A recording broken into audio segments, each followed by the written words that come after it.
Hey guys, tonight, as you lie down and let your eyelids grow heavy, imagine yourself drifting back through centuries to a time when the world was quieter, darker, and yet filled with an unsettling tension.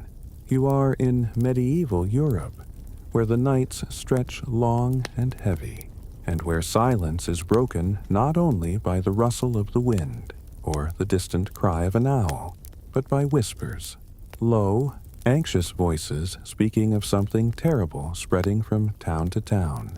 It is the 14th century, and the Black Death has begun its slow crawl across the continent. You sense it in the way people lower their voices, as if saying its name too loudly might summon it. Imagine the narrow cobblestone streets by day, filled with anxious glances and hurried steps, and now, in the night, deserted and cloaked in shadow. You wander through that emptiness, feeling the weight of history settle around you like a heavy blanket. The air is cool, damp with the scent of earth and stone, carrying the faint smoke of hearth fires, still burning in houses, where families huddle close. Yet there is another scent, faint but lingering, something acrid, unsettling, as though sickness itself has seeped into the air. People believe that disease travels in invisible currents, drifting with the night breeze, and so they whisper, close their shutters, and pray that rest will come despite the fear. As you slip further into this imagined past, you begin to notice how fragile sleep feels in such a time. Every sound outside, the distant bark of a dog, the creak of wood, the sudden slam of a door, seems to stir a sense of unease. People try to rest, but the knowledge of what may come by morning hangs heavy, like a storm cloud refusing to move on. You picture a household, a single room with rough wooden beams above and a straw-stuffed mattress below. A family gathers, settling into uneasy slumber. The parents whisper prayers, barely audible, their hands tracing small signs of the cross. Children turn and shift, their faces peaceful for a while, until dreams tug them toward images of dark figures and strange fevers. Even in their sleep, the weight of the world presses in. Listen to those whispers more closely. Some speak of villages far away, where whole families vanished in a week. Some tell of merchants who arrived with goods and never left alive. These are not shouts nor cries, but murmurs, hushed exchanges shared as people drift toward the edge of rest. You hear them, soft and steady, blending with the rhythm of breathing, like the undertone of a chant. You realize how much the night itself is a companion here, with no lamps or electricity, only the glow of a tallow candle or the dim embers of the fire. Darkness is nearly complete. Shadows stretch and flicker, making familiar shapes look strange and ghostly. In that darkness, the mind fills in what the eye cannot see, imagining footsteps, figures, movements that are not truly there. Yet, slowly, gently, these very shadows begin to cradle the household into sleep, as though the night accepts them despite their fear. And you too begin to sink into that rhythm. You feel the cool touch of stone walls, the soft crackle of a fading fire, the deep hush of a village locked away from the world. Every heartbeat slows, every breath deepens, as though the quiet of the medieval night is reaching across centuries to wrap you in its stillness. The whispers fade, replaced by the steady sound of wind brushing against shutters. The air outside carries with it the distant echo of church bells, tolling far away, reminding people not only of the lives lost, but also of the faith that sustains the living. You imagine lying there, hearing those bells, their low tones vibrating gently through the night air. The sound is solemn, yes, but it is also strangely comforting. An anchor that tells you the world, though darkened, is still turning. And so, as the families of Europe close their eyes against the dread of the Black Death, they cling to the small rituals of the night, the whispers, the candles, the shared prayers, and the hope that sleep will be long and unbroken. You rest with them, part of their world, part of their fear, and yet part of their calm. The night deepens, the whispers quiet. Darkness folds around you like a heavy cloak, and you, too, surrender to the dreamlike hush of a medieval night, knowing that sleep, even in such a fearful age, was a refuge that people cherished as deeply as you do now. The candle burns low, its flame flickering and stretching tall one moment, shrinking the next, as though it too is restless in the heavy air. You are lying in a dim room, your head resting against a straw-filled mattress, and the soft glow of wax light is the only barrier between you and the endless dark. Sleep should come, but fear makes it fragile. Every household keeps a candle alive through the night, not just to light the space, but to keep shadows at bay and to soothe the heart with its small, steady fire.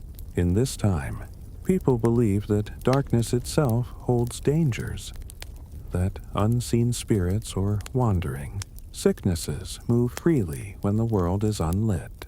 To fall asleep in complete blackness feels like surrendering to them, leaving your soul open to be taken. And so, the candle becomes more than a tool of light. It becomes a companion, a protector, a fragile guard against the dread of the plague. You imagine the wax melting slowly, dripping down the side in thick rivulets, its scent faintly sweet, mixing with the smoky air of the room. Shadows dance on the wooden beams above, bending and twisting with every tremble of the flame. The family that rests nearby glances toward it often, as though reassuring themselves that the world has not gone completely dark. Children nestle close to their parents, comforted by its glow, while the elders whisper softly of the nights when candles guttered out too soon, leaving them wrapped in unbroken silence.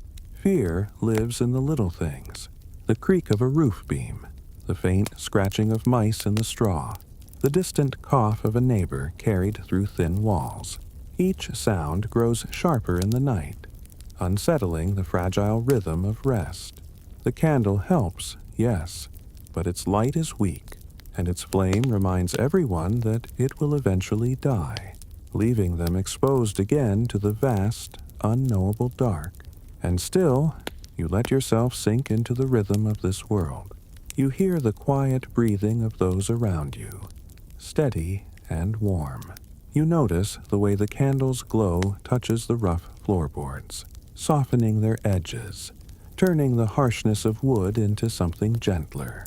In that light, even fear seems smaller, folded into the ordinary act of waiting for sleep. For some, the candle is tied to prayer. They believe the flame mirrors the soul, its flicker rising to heaven like a silent offering. When fear of plague presses too close, they place the candle by the window, as though signaling to the divine, asking for mercy in the night. You imagine yourself lying there, watching the small light burn against the darkness, and finding in its persistence a fragile kind of peace. The hours pass slowly. Wax pools at the base. Shadows stretch and then shrink as the flame wavers. The room grows warmer, softer, touched by a golden haze that blurs the edges of every shape. Your own breathing slows as you give in to the hypnotic pull of the light, the way it sways gently as though rocking you towards sleep. Fear remains, but it no longer feels sharp. It has dulled, softened by the candle's glow, and you realize that in such a world, people did not seek to banish fear completely. They sought only to soothe it, to dim it enough so that rest could come. And so you too close your eyes, the image of a single flame still glowing behind your eyelids, a quiet guardian keeping watch until morning light returns. The night is deep, and all is still, yet suddenly you hear it, the long, slow creak of a wooden door shifting on its iron hinges. The sound slices through the silence, sharp and unsettling, echoing across the small shadowed room. You lie awake in the straw bed, your eyes opening slightly, heart quickening just a little. The door is not opening wide, only nudging, only moving with the weight of the night air, or perhaps with a cautious hand. In medieval Europe, a door is never just wood and metal. It is the fragile line between safety and danger, between the world within and the unknown outside. Families bar their doors each evening, pushing heavy wooden beams into place, sealing themselves in. They believe that behind closed doors, plague cannot pass, that death and spirits cannot cross the threshold without permission. And yet, when the night is silent and the door shifts, even slightly, unease seeps into the room. You picture the latch, rough-hewn, fashioned by the village blacksmith, its metal cold and worn from countless hands. The wood groans when pressed, as though it remembers every shove, every slam, every hurried moment of being closed against the world. A parent, lying half awake, stirs at the sound, their hand resting protectively on the child beside them. Another breathes a whispered prayer, asking for angels to stand guard at the entrance. For you, the sound is strangely intimate. It is not just a noise, but a presence, a reminder that the house itself is alive, breathing with its inhabitants, moving in the wind, keeping its own watch. The door creaks again, softer now, like a sigh, and you imagine it speaking, carrying the fears of those inside and the silence of the empty streets beyond. In towns where the plague has struck hardest, people sometimes bolt their doors, not only to keep sickness out, but to keep themselves in, isolated from neighbors, even from friends. The wooden barrier becomes both protection and prison.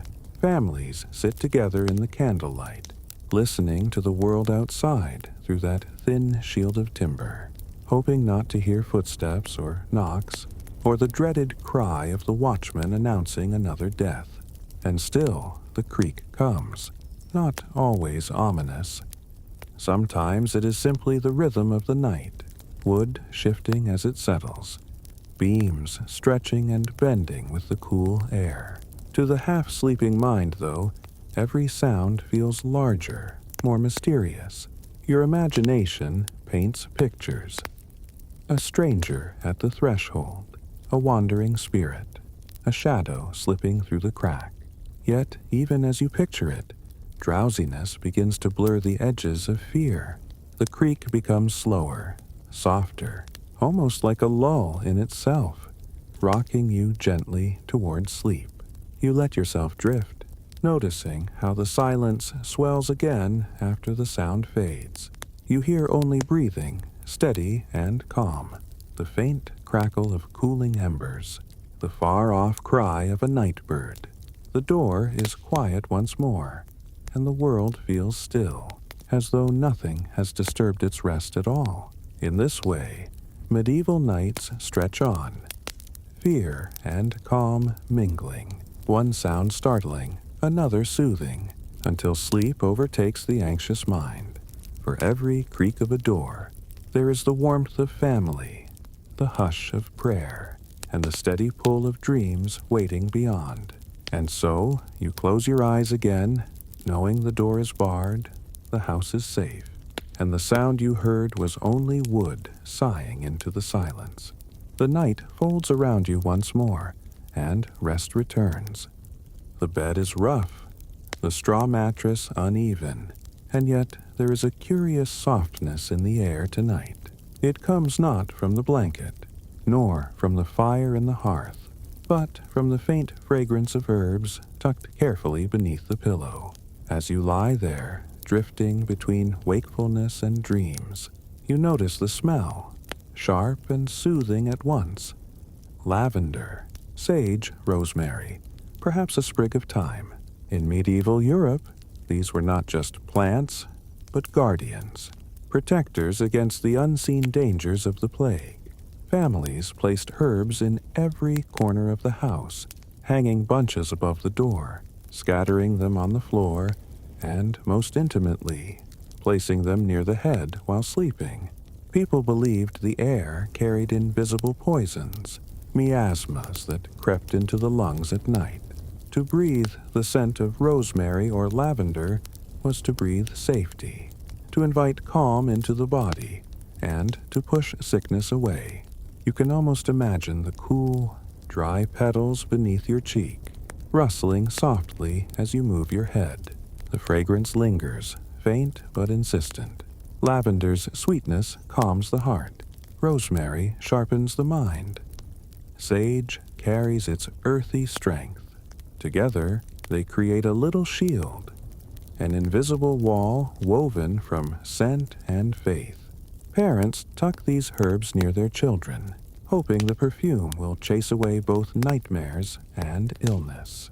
The children, comforted, drift more easily into slumber, their small breaths mingling with the fragrance of the leaves. In towns and villages, herb women walk from house to house, selling bundles tied with string. They promise that the right blend of plants will guard the sleeper through the night. Sometimes these herbs are burned, their smoke filling the room with a haze that seems to cleanse the air. Other times, they are stuffed into small cloth sachets and hung around the neck, resting against the chest as one dreams. Even the wealthiest nobles, in their large chambers, rest with fragrant pillows, believing that scent is stronger than sickness. As you lie in this imagined bed, you feel the herbs working on you too. The air seems lighter, your body softer, your thoughts slower. Fear fades into the background, softened by the calm rhythm of breathing in and breathing out. Every inhale draws in the comfort of lavender. Every exhale releases a little more tension. The mind, so quick to wander toward worry, finds itself lulled by something older, something gentle and natural. Listen closely. The night is not silent. A cricket sings outside. The wind brushes against the shutters. A child sighs in sleep nearby. Yet above all, the scent of herbs is constant, steady, an anchor pulling everyone closer to rest. Even the parents, who carry the weight of fear, close their eyes with more ease, trusting that these plants, gifts of the earth, carry a quiet power. And perhaps they do, for though herbs could not stop the plague, they could soothe the spirit. And in those long, anxious nights, soothing was everything. To rest deeply, to find even a few hours of peace, was itself a kind of healing. And so the herbs beneath the pillow were more than medicine. They were hope, pressed close to the sleeper's heart. Slowly, you let yourself sink deeper into that same peace. The fragrance is soft, the night is calm, and the world outside fades. Your body grows heavy, your breath steady, and sleep comes as gently as the scent of rosemary in the dark.